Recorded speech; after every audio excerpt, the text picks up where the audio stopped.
성경 전체를 관통하는 여러 중요한 주제들이 있습니다. 그러한 여러 주제들 중에 하나가 뭐냐 하면 복이라고 하는 것도 있습니다. 복. 이 복이라는 단어나 개념은요, 성경에 수도 없이 등장을 하고 있고요. 또 하나님께서 사람을 창조하시고 그리고 나서 가장 먼저 행하셨던 것도 그 사람에게 복을 주시는 것이었습니다. 근데 이제 좀 안타까운 것은요, 우리 한국의 어떤 문화와 사회적 배경이 이 성경에서의 복에 대한 개념을 좀 많이 뒤틀고 그리고 어그러뜨렸다라고 하는 이런 부분들이에요.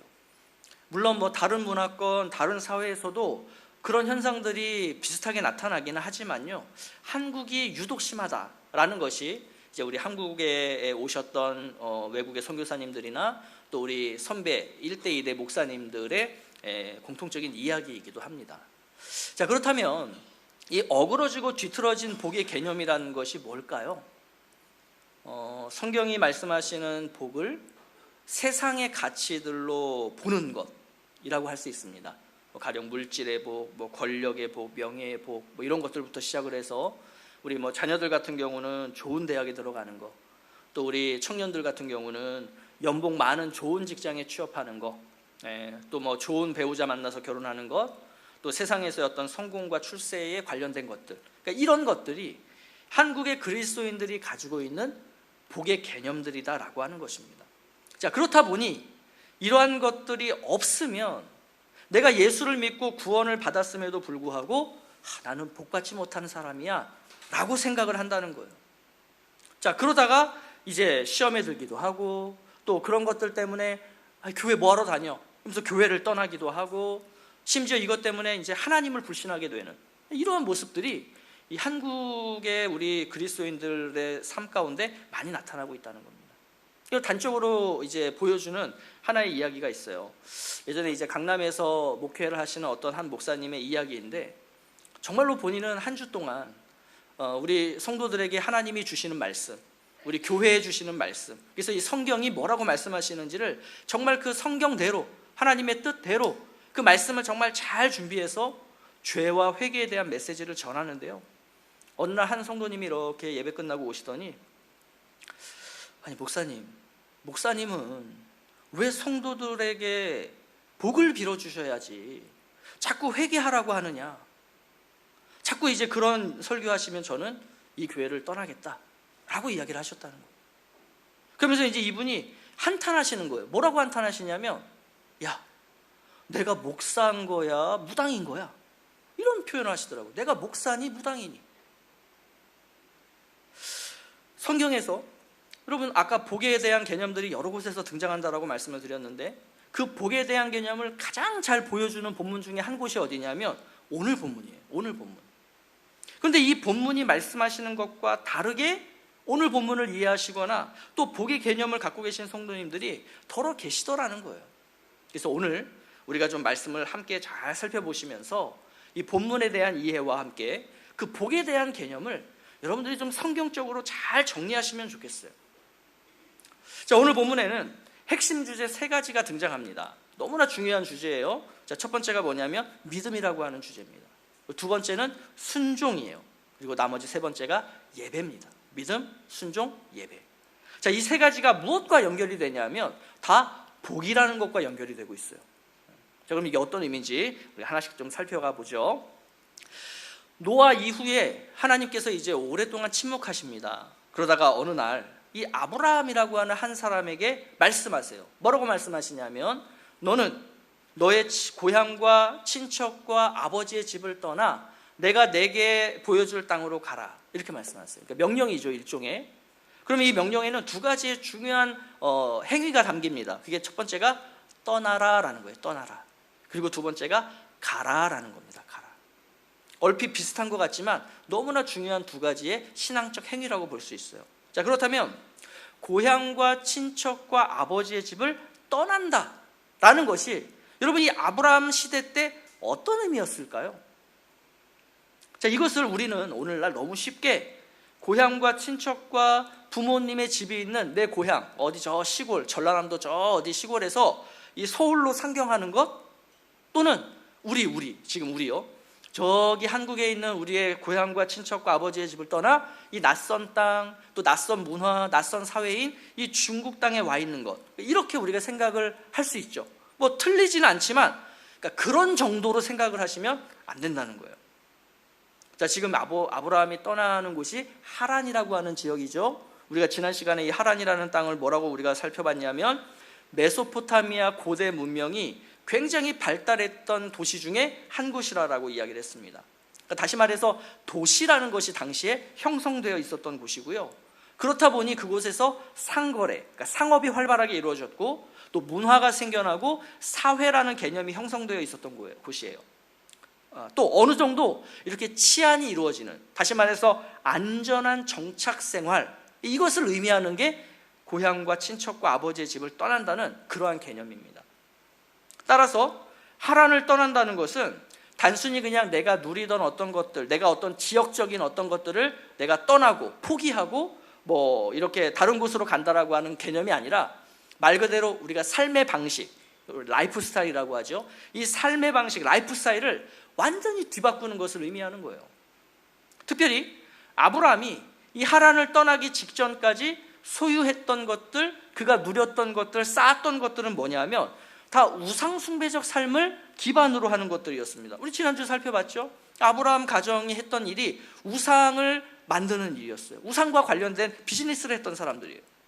다시 말해서 고향과 친척과 아버지의 집을 떠난다는 것은 또 어떤 의미도 담겨 있냐면 그런 우상숭배적인 라이프 스타일, 기복적인 신앙을 내가 이제는 버리고 하나님만을 섬기겠다, 따르겠다, 이걸 의미하는 거예요.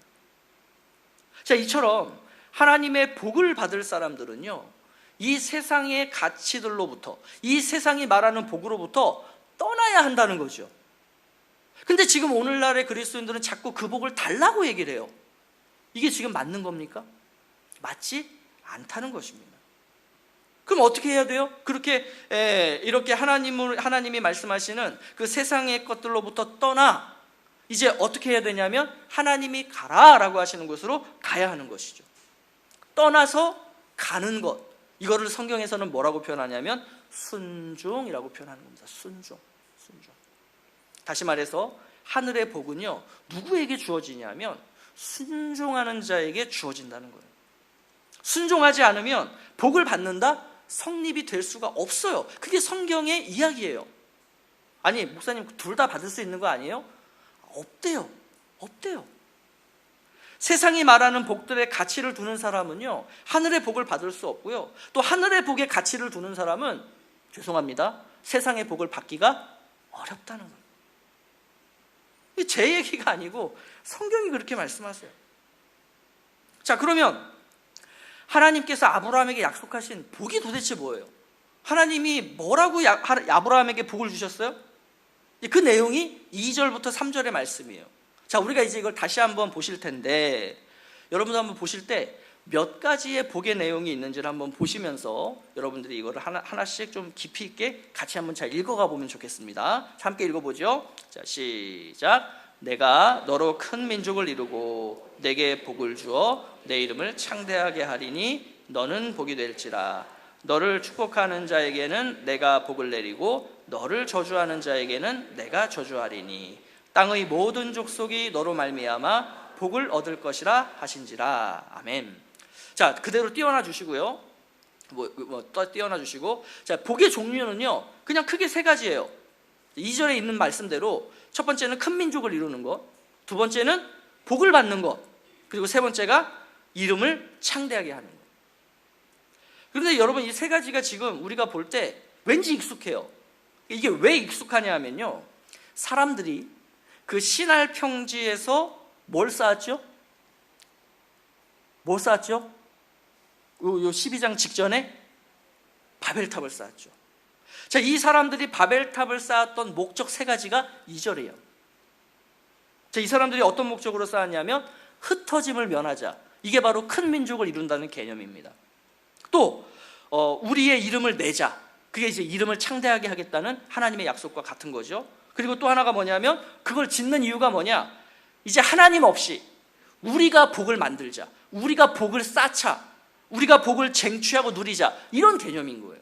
근데 이게 이제 복이 될지라는 내용의 내용과 연결되는 거죠. 그러면 이 바벨탑을 쌓았던 사람들의 그 목적과 지금 하나님이 말씀하시는 이 복의 이야기가 지금 같다라는 것은 우리에게 뭘 의미하냐면요, 복이라는 것은 사람이 노력하고 수고하면 받는 게 아니라는 거예요. 하늘의 복은 사람이 수고하고 노력하면 받는 게 아니고 하나님이 그 사람에게 주셔야만 받는 것, 이게 하늘의 복이에요. 그러니까 세상의 가치들, 세상적인 라이프 스타일, 어떤 우상 숭배적인 삶에서 떠나고 이 하나님의 나라를 향해서 나아가는 이 순종이 있을 때에 비로소 그 사람이 그 하나님 나라의 복을 누리게 된다라는 것을 지금 이야기하고 있는 것입니다. 그런데 이 2절 3절을 한번 다시 한번 보시면요, 우리가 찾은 복의 내용은 크게 세 가지지만 하나님은 지금 이것을, 똑같은 복을 세 가지를 7개의 항목으로 말씀하고 있어요. 이게 너무 중요해요. 이게 너무 중요해요.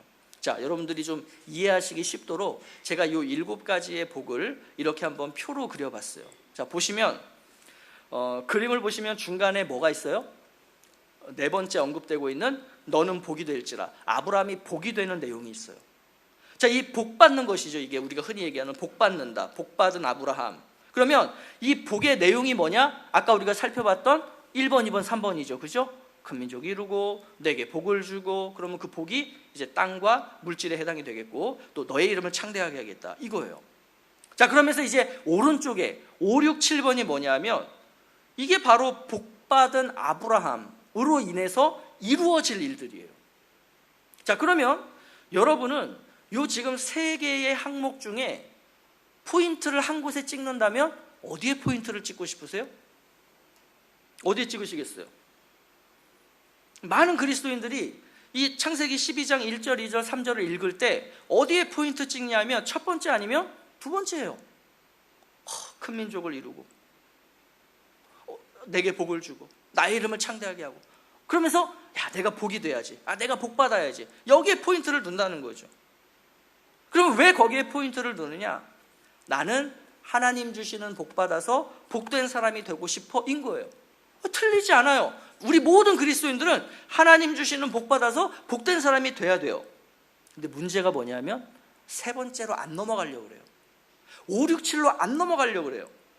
그냥 1, 2, 3 받아서 4가 되고 싶은 거지 5, 6, 7은 나하고 상관이 없는 얘기라는 거예요.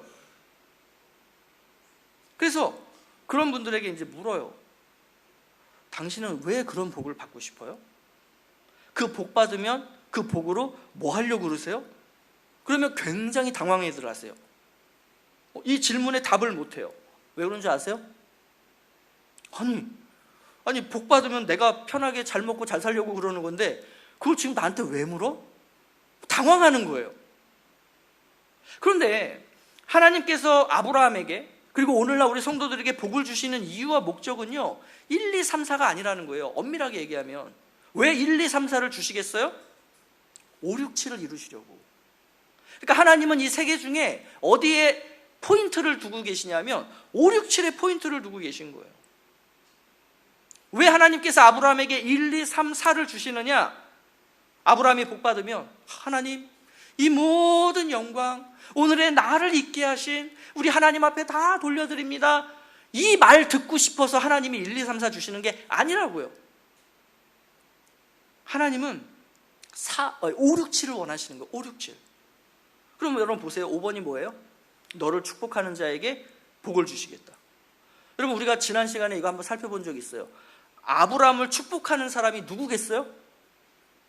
누가 아브라함을 축복하는 자에 해당된다고 그랬죠? 아브라함이 전하는 하나님 나라의 도, 하나님에 대한 이야기를 받아들이는 사람들이 아브라함을 축복하는 자들이 되는 거예요. 그럼 반대로 아브라함을 저주하는 사람들이 누구겠어요? 아브라함이 전하는 하나님의 이야기를 거부하는 거죠. 네가 뭔데 나한테 그런 얘기 전해, 너나 잘 먹고 잘 살아, 이렇게 아브라함을 저주하는 사람들이 누구냐? 아브라함이 전하는 하나님에 대한 복음, 하나님 나라를 받지 않는 사람들인 거예요. 그래서 이 아브라함에게 하나님이 복 주셔서 이 아브라함을 통해서 뭘 하시느냐? 결론적으로 땅의 모든 족속이 너로 인해 복을 받게 하겠다, 이 5, 6, 7이 하나님에게는 지금 너무 중요한 거예요. 그래서 아브라함이라는 사람을 택하시고 그 사람에게 1, 2, 3을 줘서 복이 되게 하겠다라는 거죠. 그러니까 우리가 이 1절, 2절, 3절 짧잖아요. 많지도 않잖아요. 내용이 어렵지도 않잖아요. 근데 이상할이 많지 오늘날 그리스도인들이 5, 6, 7을 생각하지 않는다는 거예요. 늘 머릿속에 창세기 12장 하면 뭐만 남아있느냐? 큰 민족 이루고 복을 주고 내 이름을 창대케 해서 복이 된다, 이걸로만 가득하지 다른 사람들에게 복이 된다, 이 개념이 너무나 박약하다라고 하는 것이죠. 너무나 뻔하고 너무나 당연하고 너무나 쉬운 이야기를 진짜 몰라서 모르는 건지 아니면 모른 채 하는 건지 모르겠지만 우리에게는 5, 6, 7이 너무 부족하다라고 하는 거예요. 자, 그러면 이제 중요한 게 뭐냐면요, 1, 2, 3의 의미가 뭐냐는 거예요. 1, 2, 3. 큰 민족을 이루고 네가 너에게 복을 주고 너의 이름을 창대하게 하겠다라고 하는 이 1, 2, 3의 의미가 뭐냐는 거예요. 자, 이 의미를 바로 알려면 우리가 히브리서 말씀을 볼 필요가 있어요. 자, 히브리서 11장 8절 10절 말씀 우리 함께 읽어보겠습니다. 시작. 믿음으로 아브라함은 부르심을 받았을 때에 순종하여 장래의 유업으로 받을 땅에 나아갈새 갈 바를 알지 못하고 나아갔으며 이는 그가 하나님이 계획하시고 지으실 터가 있는 성을 바랐습니다. 자, 히브리서 기자는요, 우리랑 똑같이 이 창세기 12장 1절, 2절, 3절 말씀을 보고 그 말씀을 해석하면서 아브라함이 이 말씀을, 하나님의 말씀을 믿음으로 받고 순종할 때 그 하나님의 말씀을 들으면서 어떤 하나의 그림을 그렸다, 이렇게 이야기하고 있어요. 그러면 아브라함이 이 창세기 12장에서 하나님의 말씀을 들으면서 그 머릿속에 그렸던 그림이 뭐라고 히브리서 기자는 얘기하고 있냐면 하나님이 계획하시고 지으실 터가 있는 성이라고 얘기해요. 여러분, 그러면 이 하나님이 계획하시고 지으실 터가 있는 성을 우리가 보통 뭐라고 표현하죠? 이걸 하나님의 도성이라고 구약에서는 표현하고 이걸 신약적인 표현으로 바꾸면 하나님 나라예요. 그러니까 우리는 창세기 12장 1절부터 3절 말씀을 수도 없이 읽기도 하고 그것을 듣기도 하면서 뭘 그려요? 큰 민족, 땅과 물질이라고 하는 이 복, 또 이름이 창대하게 되는 것, 이거 들으면서 우리는 뭘 그립니까? 많은 사람들이 이 복을 생각할 때 이런 생각을 하는 거예요. 야, 내가 진짜 이 복을 받는다면 사고 싶은 거 다 사고 먹고 싶은 거 다 먹고 가고 싶은 거 다 가도 줄어들지 않는 통장의 내 잔고, 그리고 나의 앞으로의 노년과 그리고 나의 자녀들에게 물려줄 그 수많은 어떤 부동산과 같은 어떤 재산들, 그리고 주변에 내 이름 석자만 딱 되면 정말로 사람들이 막 벌벌벌 기는 어떤 그러한 나의 권력과 명예, 이런 것들을 생각한다고. 세상에서의 복들인 거죠. 그런데 아브라함은 우리랑 똑같이 이 말씀을 들었어요. 근데 뭘 생각했다고요? 그런 것을 생각한 게 아니고 하나님 나라를 생각했다는 거예요. 어떻게 그랬을 수 있을까요? 여러분, 이 하나님께서 말씀하신 첫 번째 복이 뭐죠? 아브라함을 통해 큰 민족을 이루겠다. 그럼 이게 뭘 의미하냐면 자손을 의미해요. 자손. 그러니까 자손이 많아야 민족이 되는 거 아닙니까? 그러면 이 자손들이 모이면 그게 뭐가 되냐면 백성이 되는 거예요. 그러니까 국민이 되는 거죠. 자손, 백성을 의미해요. 자, 두 번째 복이 뭐냐면 복을 주시겠다는 거예요. 자, 여기서의 이 복이라는 게 되게 추상적이고 뭐 사람마다 다 그 복이 다르겠지만 여기서 성경이 말씀하시는 복은 분명해요. 1절의 말씀이에요. 1절에 뭐가 있냐면 내가 너에게 보여줄 땅, 이 땅이 바로 여기서 말씀하시는 복이에요. 그러면 그 땅에서 나는 어떤 농작물들, 뭐 과수들, 뭐 자원들 있겠죠. 그러니까 우리가 흔히 얘기하는 물질 같은 것들, 그런 것들도 이 땅에 해당하는 거예요. 그래서 이걸 복이라고 얘기를 하는 거예요. 자, 세 번째 복이 뭐냐면 이름을 창대하게 하겠다. 이름. 자, 이름을 창대하게 한다는 거는 뭐 우리가 이해하기 쉽게 명예롭게 한다는 거죠. 유명한 사람이 되게 만들겠다라는 거죠.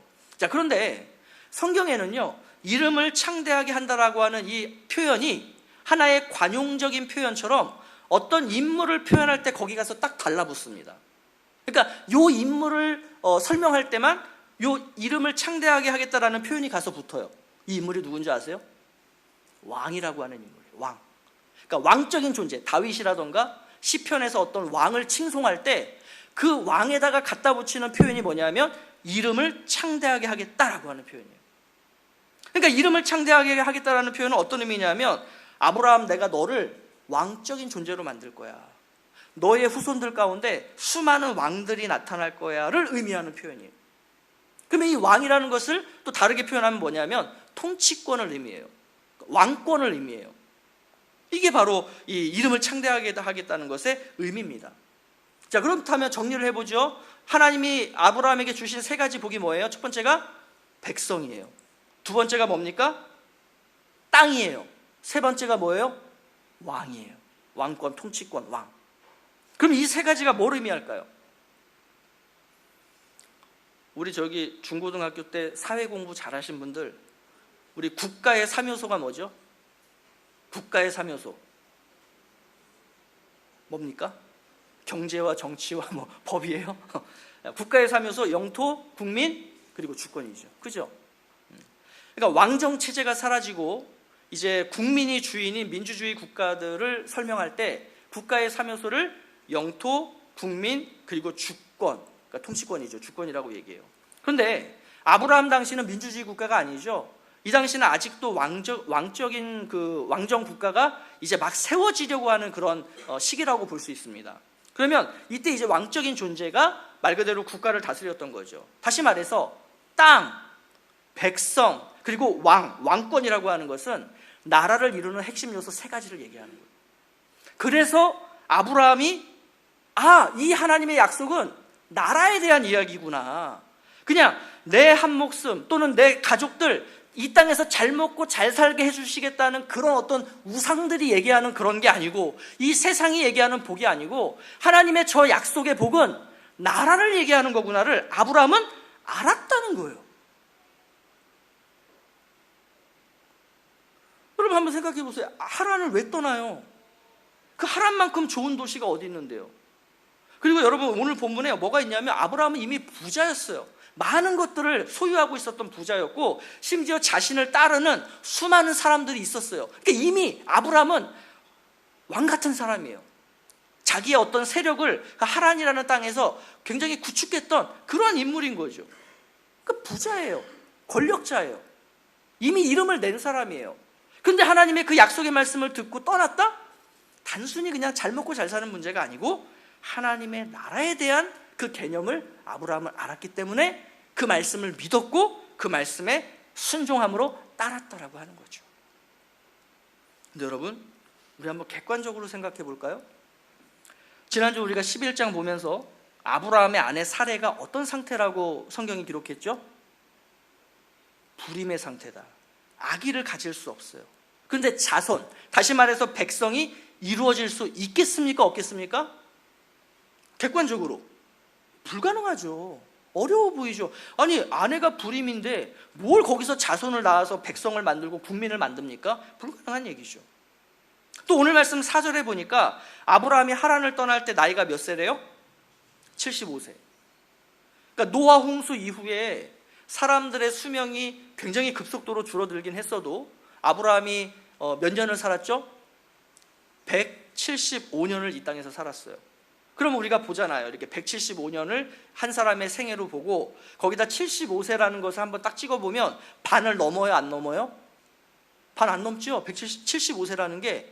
그러니까 어떤 분들은 야 그러면 이 당시에 이 75세라는 개념이 청춘이네, 뭐 청년의 때고 중년의 때네 라고 생각할지 모르겠지만 이게 그렇지 않아요.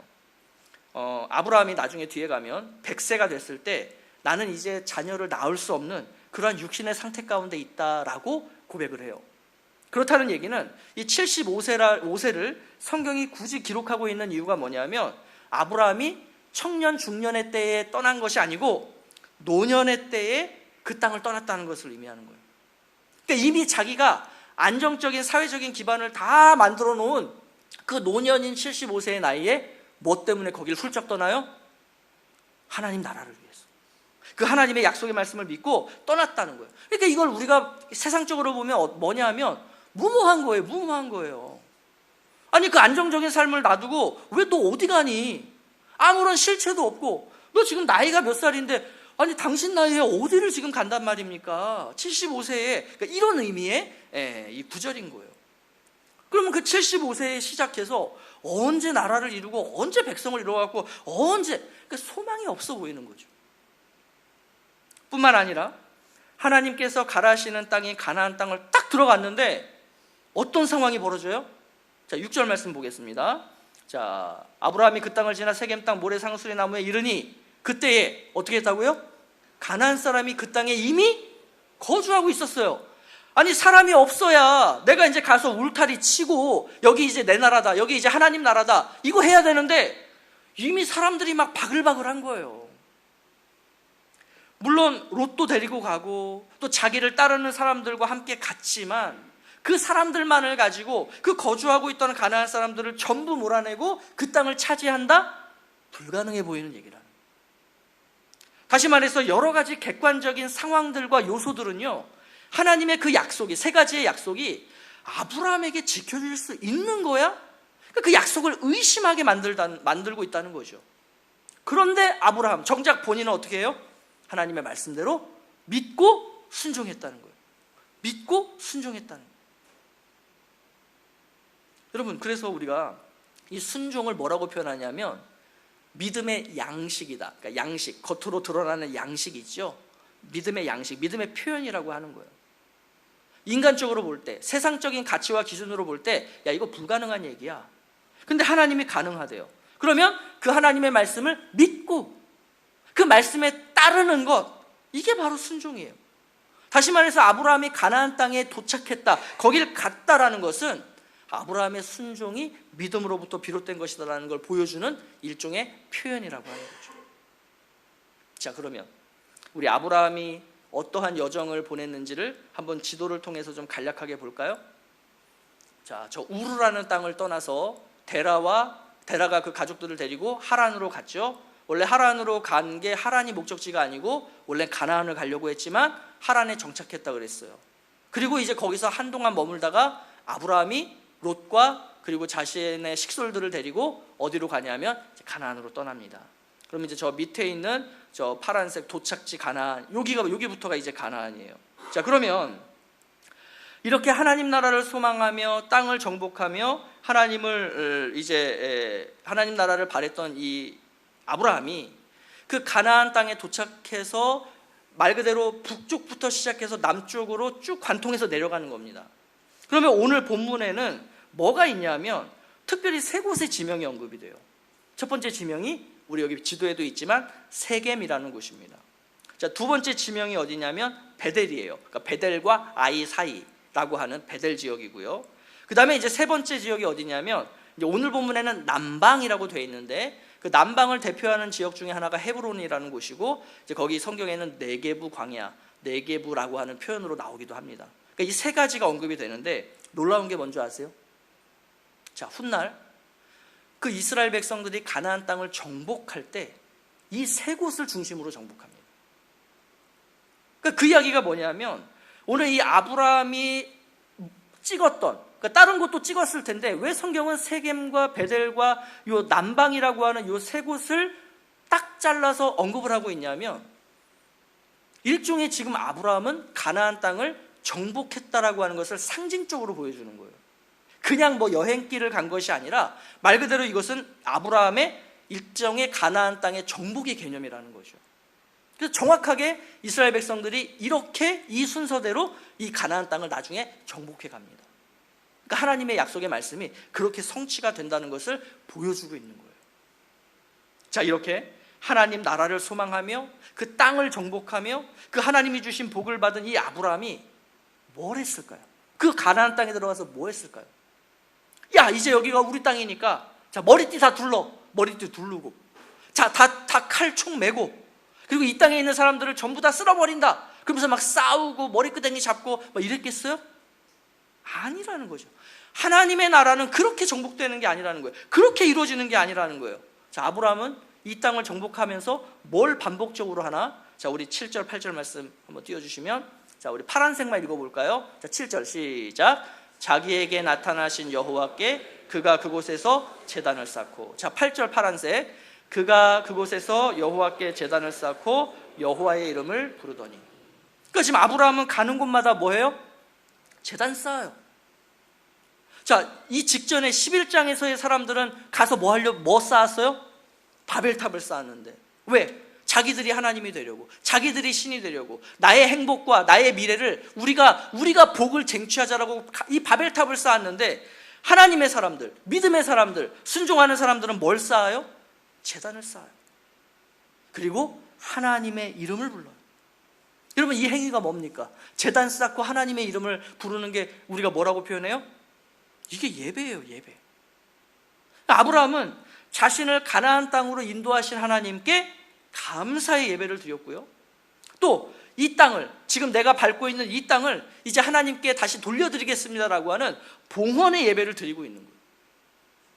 그러니까 오늘 우리가 드리는 예배도 이런 감사와 봉헌의 예배가 되어야 되는 거예요. 지난 한 주간 동안 나의 삶 가운데서 함께 하신 하나님 감사, 그리고 내가 앞으로 살아갈 그 땅을 하나님 앞에 올려드린다라고 하는 봉헌, 이것이 오늘 우리 예배가 되어야 되는 것입니다. 자, 그럼 이제 말씀을 마무리하면서 가장 중요한 질문을 여러분들에게 한 가지 던져볼게요. 자, 여러분, 아브라함이 믿음과 순종과 예배의 삶을 살았던 것이 복을 받기 위해서입니까? 아니면 이미 복을 받았기 때문입니까?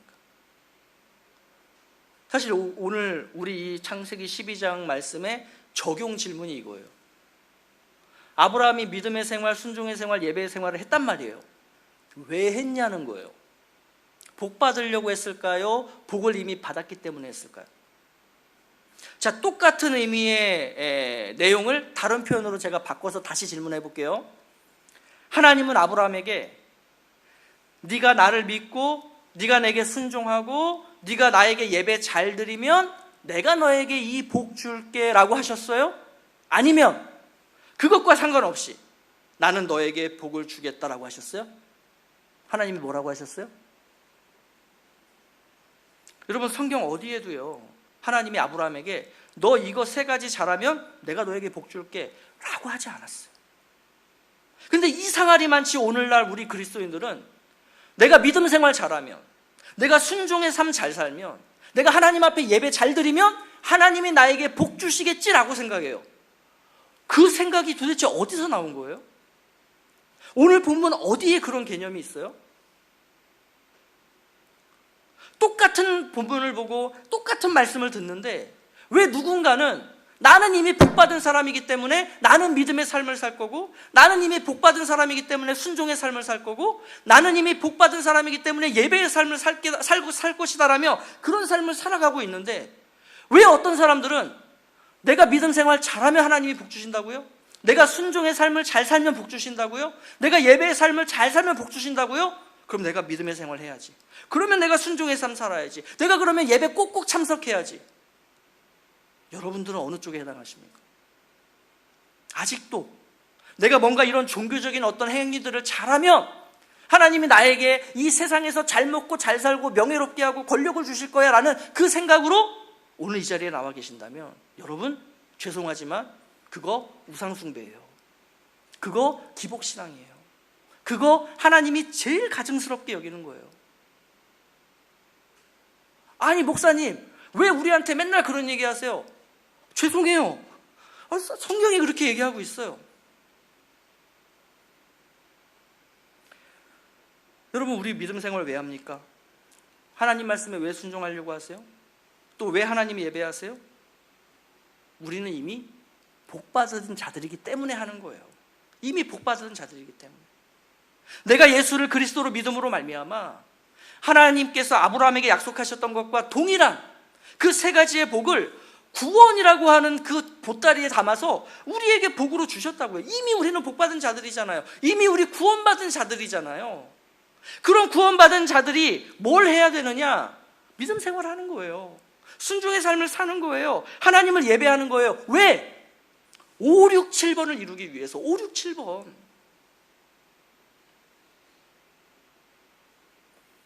아브라함은요, 오히려 우리와는 다르게 자신이 약속받은 복을 자기 대에서 보지 못했어요. 안타깝죠. 근데 우리는요, 이미 명확하게 내가 받은 구원의 복을 이미 받았고 그걸 이미 명확하게 보고 있는 사람들이에요. 그러면 오히려 우리는 아브라함보다 더 믿음이 좋아야 되고 더 순종 잘해야 되고 더 예배 잘 드려야 되잖아요. 그죠? 왜? 우리는 이미 그 복을 받았고 그걸 보고 있는 사람들이기 때문에. 저와 여러분이 그러한 사람들이 될 수 있기를 간절히 원합니다. 왜 우리가 믿음의 삶을 살아야 됩니까? 왜 순종의 삶을 살아야 됩니까? 왜 예배의 삶을 살아야 됩니까? 복 받기 위해서가 아니고 내가 그런 삶을 살 때 뭐가 이루어져요? 하나님의 나라가 이루어지는 거예요.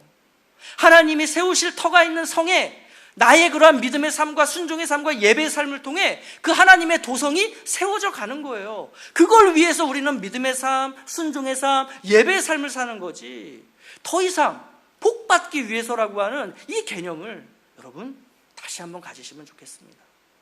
아무쪼록 우리의 매일의 삶 속에서 이 믿음과 순종과 예배의 삶을 통해 하나님이 이미 주신 그 복을 누리며 또 그것을 나누며 살아가심으로써 하나님의 나라를 온전하게 세워가시는 그러한 정말 능력 있는 하나님 나라의 백성들 되시기를 예수 그리스도의 이름으로 축복합니다.